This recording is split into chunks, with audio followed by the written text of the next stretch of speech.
Barcelona versus Bayern Munich. It's supposed to be a clash of the champions, a matchup of the immortals, the one to decide who gets first place in this group, the cathedral of the Camp Nou. And yet, it doesn't feel like that. It feels more like a team that should be winning the Champions League trophy this year in Bayern Munich, going on the road and facing the team that will likely be second in the group. And while at the moment it feels like Barcelona are miles behind the visitors, it's fair to be skeptical. Barcelona had been humbled by this team in particular over a year ago, and it's okay to go into this matchup. Honestly, Kool-Aid should be happy about any result, regardless of how it happens. Exercising any of those demons and handling the pressure in a positive way is going to pay positive dividends for the rest of Barca's season. In truth, Bayern can win the group. Who cares if Barcelona gets second?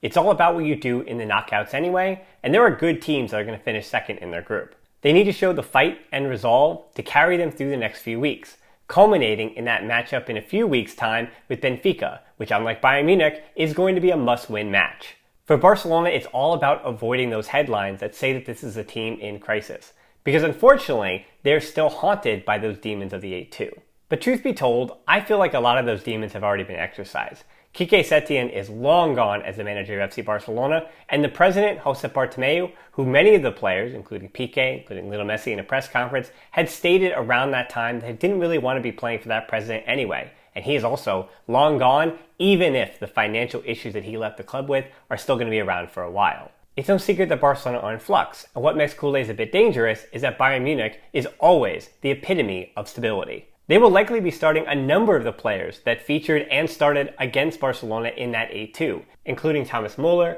Robert Lewandowski, Serge Gnabry, Leon Goretzka, Joshua Kimmich, Alphonso Davies, and Manuel Neuer. Nicolas Süle, Lucas Hernandez, and Kingsley Coman also took part, while Jamal Musiala watched from the bench.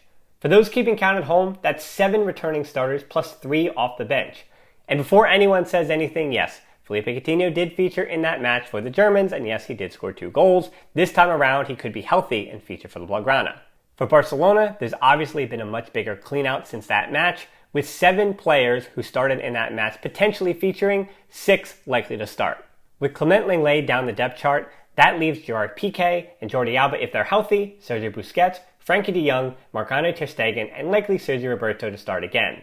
Ansu Fati came off the bench, but he won't be around for this one.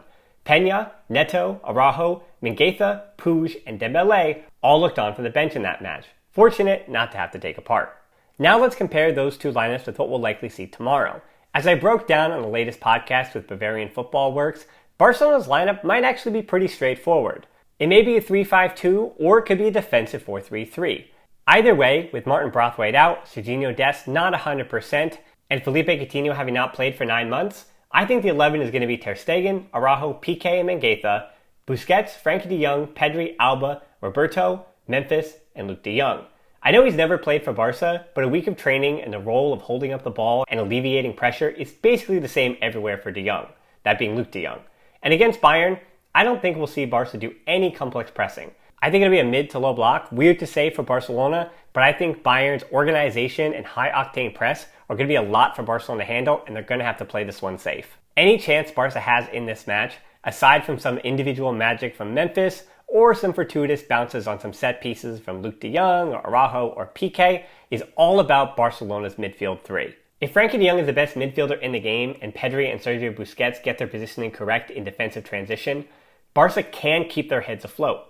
The only team that has so far matched the Bavarians in the middle this season has been Borussia Mönchengladbach, who in the first game of the Bundesliga, Ronald Koeman has had his fair share of detractors this season. And it's pretty obvious to say that for Barcelona to win, he's going to have to outduel and outmanage his counterpart in Julian Nagelsmann. When Julian Nagelsmann was a 2-year-old in Bavaria, a 26-year-old Ronald Koeman was making his debut for FC Barcelona. And this game will be decided by these two men more than any of their players. In 20 years of managing, Koeman has been a bit of a roller coaster, and we knew that before he came to Barca. Nagelsmann, meanwhile, has been nothing but a shooting star. He took over Hoffenheim at the age of 28 when they were languishing in 17th place. He got them up to 15th before the season ended and avoided that relegation fight. The next season, he took them all the way up to 4th, just behind Bayern, Leipzig, and Dortmund. Then it was on to RB Leipzig, where he reached the semifinals of the Champions League, losing to PSG, plus the DFB Pokal final, falling to Dortmund. While their paths to this matchup are quite different, what is interesting is their approach to playing young players. Koeman has kind of been forced to play youngsters, especially when a Pedri moves into that interior spot, taking it right out of the hands of Sergio Roberto and everybody else who may want it, but that might be because of Pedri's talent more than it is Koeman's decision to play him. If Alejandro Balde does make his first team debut at some point against Bayern, it'll just be another example of how Koeman is being forced to use youth, but he's also empowering them to take on that challenge. Nagelsmann, meanwhile, came to Bayern, and even though he's still in his 30s, has brought a bit more strength in the locker room than Hansi Flick had when it comes to playing youngsters. We know that the Munich locker room is all about eating the young and very rarely giving them the chance to make mistakes and learn from those mistakes, but Nagelsmann is a big proponent of using young players and relying on both the academies and the transfer market. This year's two examples being Josep Stanisic, the right back who's been fighting for that spot with Pavard, and Jamal Musiala, the 18-year-old who's been just as prodigious as Pedri so far this year. Musiala already started games this season, coming from the academy, as well as Upamecano at the back. Tactics-wise, while Nagelsmann often employed a three at the back with Leipzig, he hasn't rocked the boat too much at Bayern, sticking with the 4-2-3-1, which seems to fit the greatest number of players, particularly Lewandowski, Müller, Kimmich, and Gnabry. 4 players that you want to be where they're comfortable. Yet, with the resources on hand, seeing Lucas Hernandez, Upamecano, and Nicolas Sula in a back three wouldn't be the craziest thing either, especially against a Barça team without their regular fullbacks. That kind of formation may allow Bayern to have some combination of Davies as a left wing back and either Kingsley Coman, who may not be totally fit, on his natural left side, or Leroy Sané or Serge Gnabry on their less natural side, or even Musiala on the left wing, where he started in the first game, able to drift inside at will where he is more comfortable. Not to take anything away from Nagelsmann, but with his personnel, he may be able to do 3 different things and not get his tactics wrong. For Koeman though, I feel a bit like he's playing with house money. If Koeman can get his tactics right from the beginning, that could go a long way to change the discourse around his tactics and managerial acumen. But also, this is the internet, and people's minds can never be changed, so take that with a grain of salt. I do usually start with the history, but I did look at people's attention to my videos, and so I am ending with it today. These two teams have met 11 times, and we did talk about the most recent one, the 8-2, sure, but Barcelona have only won 2 of those. The longer history doesn't bode any well either. Since 1996, when they squared off in a 2-legged semifinal for the UEFA Cup, now known as the Europa League, Bayern has won 7 of the meetings, Barça 2 with 2 draws. One of those draws was the first matchup between the two back in 1996. The Germans finished runners-up in the Bundesliga to Dortmund that year, and they didn't have a lot of big names at the time. Jürgen Klinsmann and Lothar Matthäus were the 2 biggest names on that side, while Koeman had left the previous season as a player. But Johan Cruyff was still leading a team that included Luis Figo, Jorge Agi, Jose Maria Piquero, Guillermo Amor, Albert Ferrer, and Pep Guardiola. Oscar Garcia and Agi earned the visitors a 2-2 draw. A 2-1 loss at home 2 weeks later gave the first win to the Bavarians. Barca's first win in the matchup came in the Champions League in 2009. Many fans will remember that season as a pretty good year for Barcelona, winning the treble under Pep Guardiola. It was a resounding 4-0 win for the Catalans and the first time either team had scored more than 2 goals in the matchup. The win came at home with goals from Samuel Eto'o and Thierry Henry and a brace from Messi.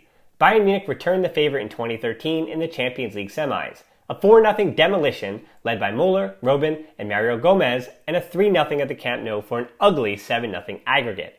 Barca then returned that favor in 2015 with a memorable 3-0 win at home in the first leg of the semis, Messi turning Jerome Boateng's ankles to jelly. Messi was marvelous with his brace, and Neymar added one in stoppage time to put the tie to bed. The lesson here? Winning in Bavaria, very, very hard. Winning at home? A little more possible.